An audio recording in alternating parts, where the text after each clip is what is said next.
Hey everyone, it's Work Online, and let's be real for a second. How many of you have felt that knot in your stomach when you think about money?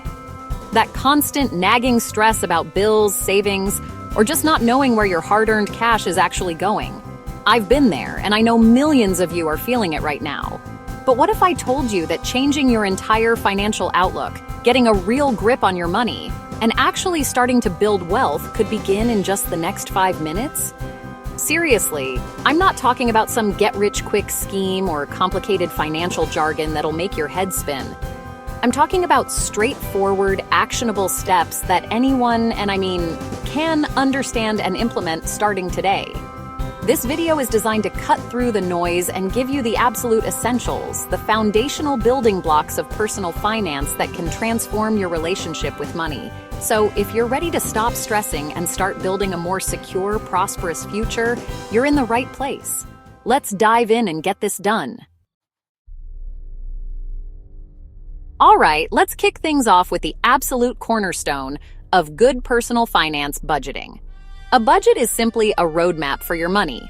It's you telling your money where to go instead of wondering where it all went at the end of the month. Without a budget, you're essentially flying blind, and it's incredibly easy to overspend or miss out on opportunities to save and invest. The first step to financial empowerment is knowing exactly what's coming in, and more importantly, what's going out. Now, there are tons of budgeting methods out there, but a fantastic starting point is the 50-30-20 rule.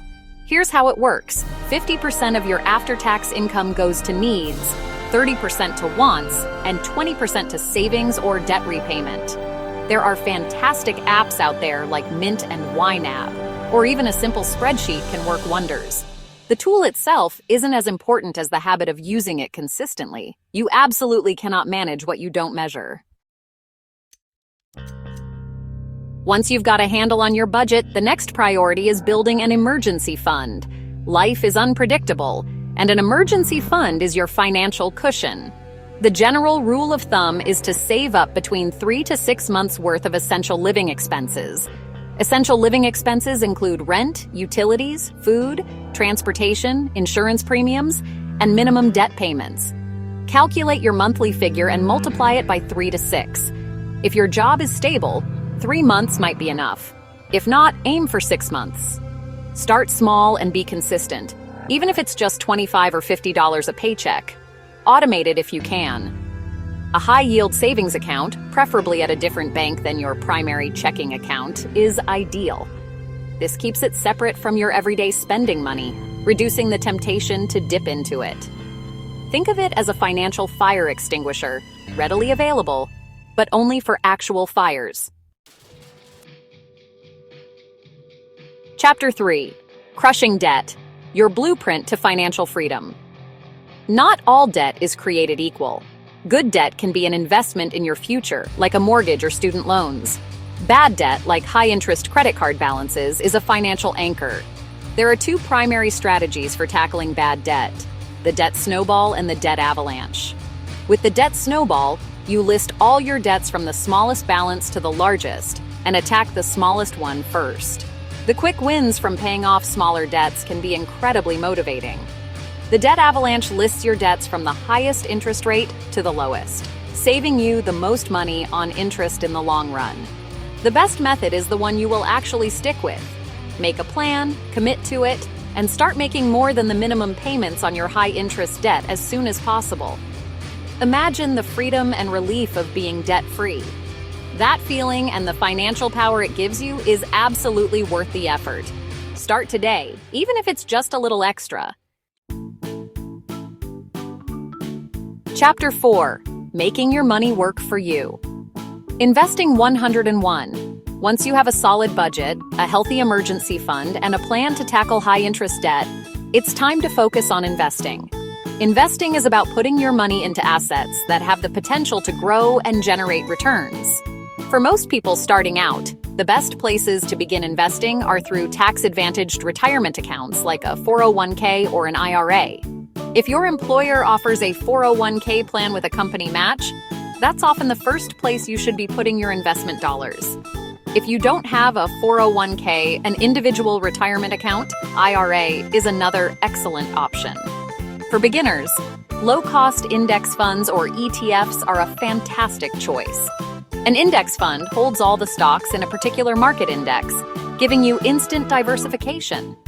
Many brokerage firms now offer fractional shares, meaning you can start investing with just a few dollars.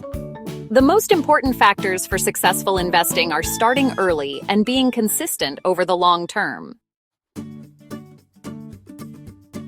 Chapter 5: The Why Behind Your Wealth Goals and a Winning Money Mindset.